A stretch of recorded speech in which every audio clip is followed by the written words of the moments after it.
Welcome to all in the lecture series of Functional Analysis 1.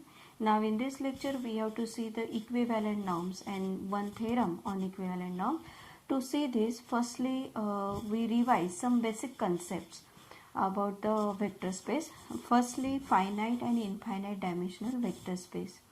A vector space capital X is said to be finite dimensional if there is a positive integer small n such that capital X contains a linearly independent set of n vectors, whereas any set of n plus 1 or more vectors of capital X is linearly dependent. Then this small n is called as the dimension of capital X and written as dimension of x equals to n, which is strictly less than infinity. If capital X is not finite dimensional, then it is called as infinite dimensional. This is the definition of finite dimensional vector space and infinite dimensional vector space. Now after that we revise the base for a vector space. Base for a vector space. If a dimension of x equals to n, that is less than infinity, a linearly independent n tuple of vectors of capital X is called a basis for capital X. If E1, E2 up to so an En is a basis for capital X, then every x belongs to capital X has a unique representation as a linear combination of basis vectors. That is, if x belongs to capital X and E1, E2 up to so an En is a base for capital X, then x is written in terms of E1, E2 up to so an En. X equals to alpha 1 E1 plus alpha 2 E2 up to n plus alpha n En, where alpha 1, alpha 2 up to n alpha n be any scalar. The definition of equivalent norms. A norm on a vector space capital X is said to be equivalent to a norm 0 on capital X if there are positive numbers small a and small b such that for all x belongs to capital X we have a into norm 0 of x, that is less than or equals to x, which is less than or equals to b into norm 0 of x. This is the definition of equivalent norms. By using this norm, these two norms induce the same topology on capital X. This is the definition of equivalent norms. Now after this definition, we see the theorem on equivalent norms. The statement is, on a finite dimensional vector space capital X, any norm is equivalent to any other norm 0. To this statement, we need the lemma which we write here.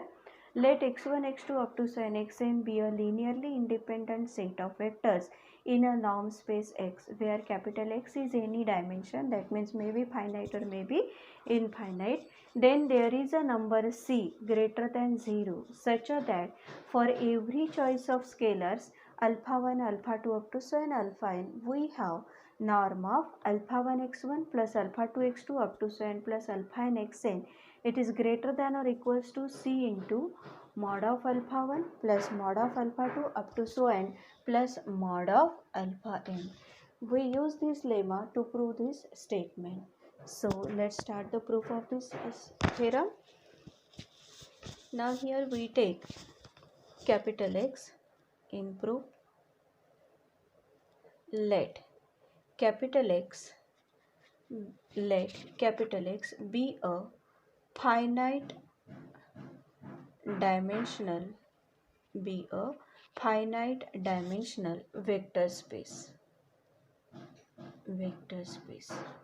Suppose dimension of capital X is equals to n and E1, E2 up to En be any basis for capital X. Then every x belongs to capital X has a unique representation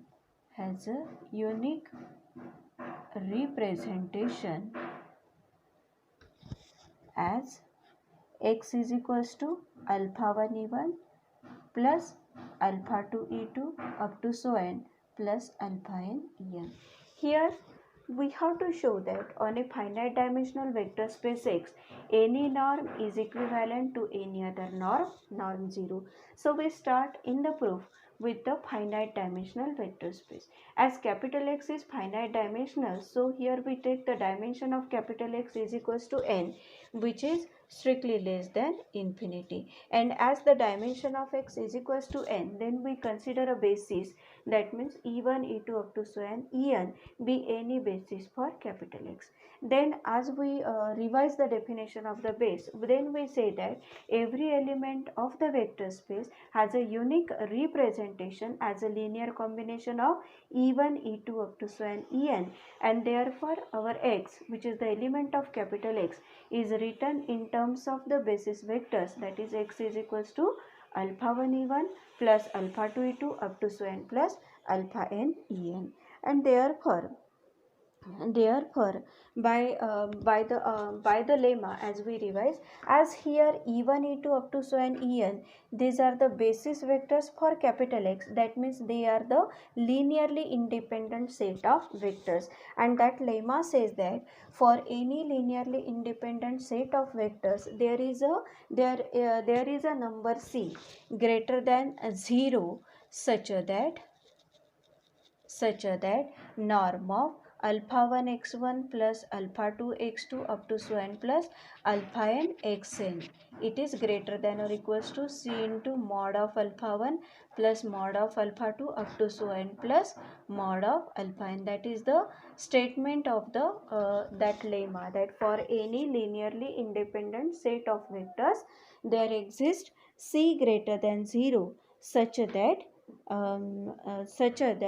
for any scalars alpha 1 alpha 2 up to so n alpha n, norm of alpha 1 x1 plus alpha 2 x2 up to so n plus alpha n xn, that is greater than or equals to c into mod of alpha 1 plus mod of alpha 2 up to so n plus mod of alpha n. Here we have to use this lemma, and therefore by using this lemma, here we have the linearly independent set of vector, that is e1, e2 up to so n en. It is the linearly independent set of vector, and therefore for these vectors there exists a positive number c greater than 0 such that norm of, now here alpha 1 e1 plus alpha 2 e2 up to so n plus alpha n en, that is greater than or equals to c into in bracket mod of alpha 1 plus mod of alpha 2 up to so n plus mod of alpha n.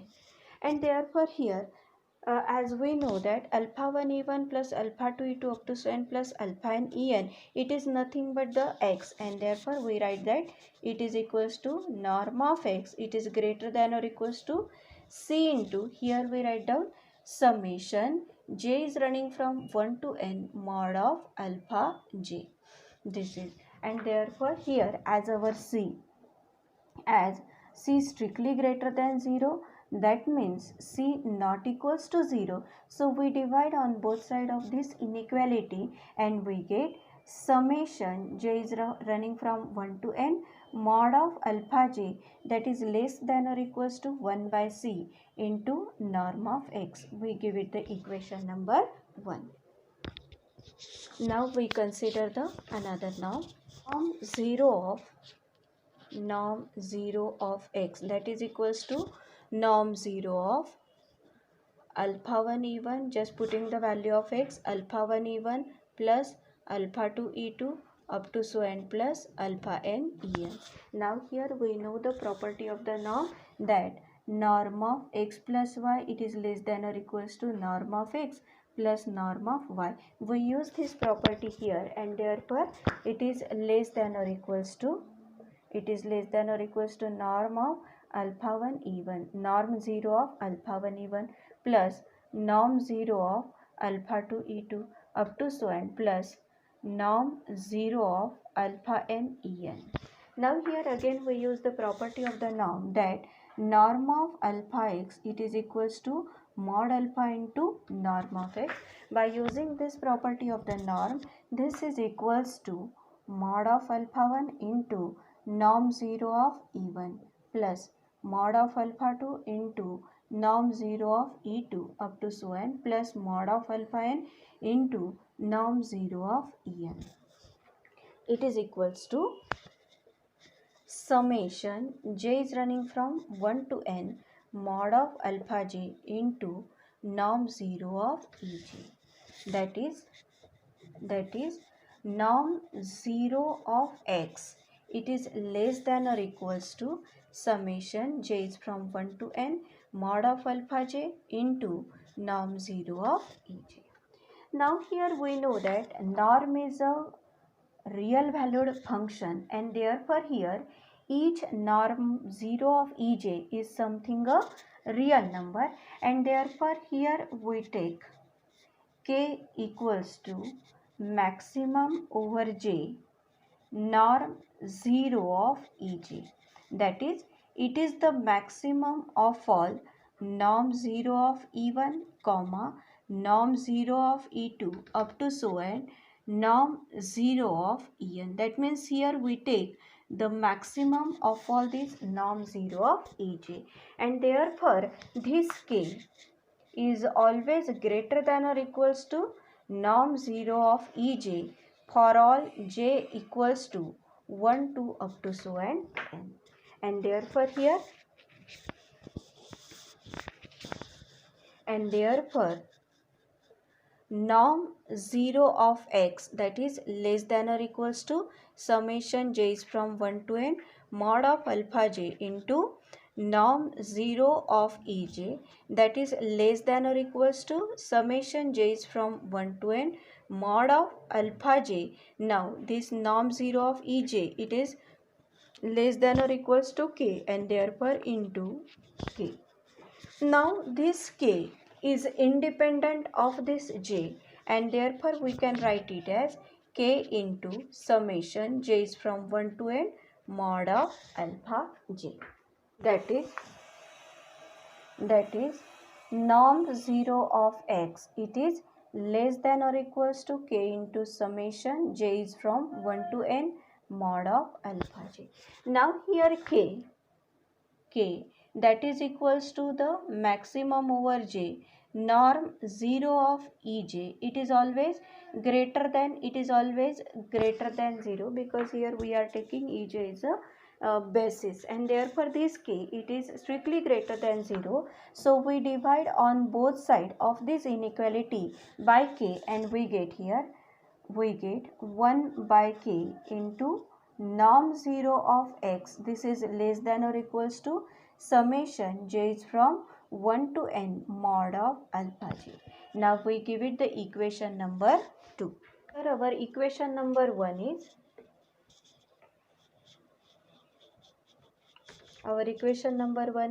summation j is from 1 to n mod of alpha j. It is less than or equals to 1 by c into norm of x. That is our equation number 1. Now by combining these two equations, we write down here 1 by k into norm 0 of x.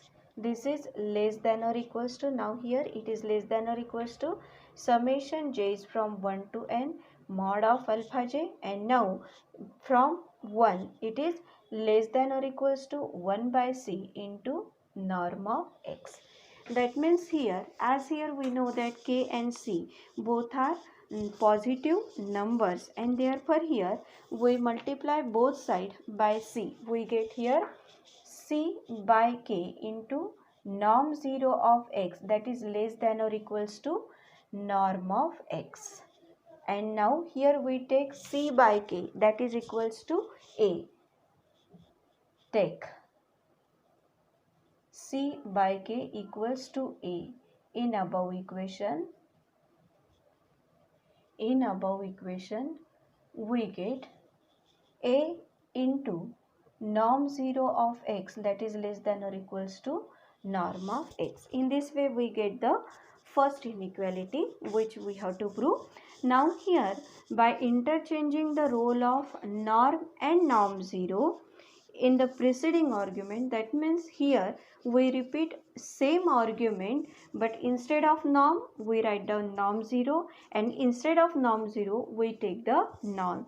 Then again we get the another inequality, that is the norm of x, it is less than or equals to b into norm 0 of x, and therefore combining these two inequality we get here a into norm 0 of x, that is less than or equals to norm of x, and this is less than or equals to b into norm 0 of x. We get this second inequality just repeating the same process from first to up to this equation, that a into norm 0 of x, it is less than or equals to norm of x, just by interchanging the role of norm and norm 0.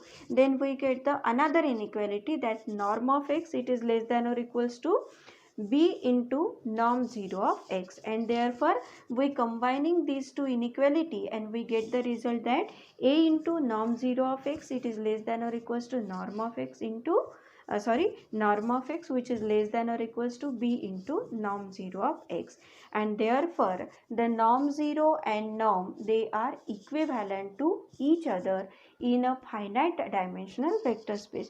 That means in a finite dimensional vector space, all the norms are equivalent to each other. That is, we prove about the equivalent norms.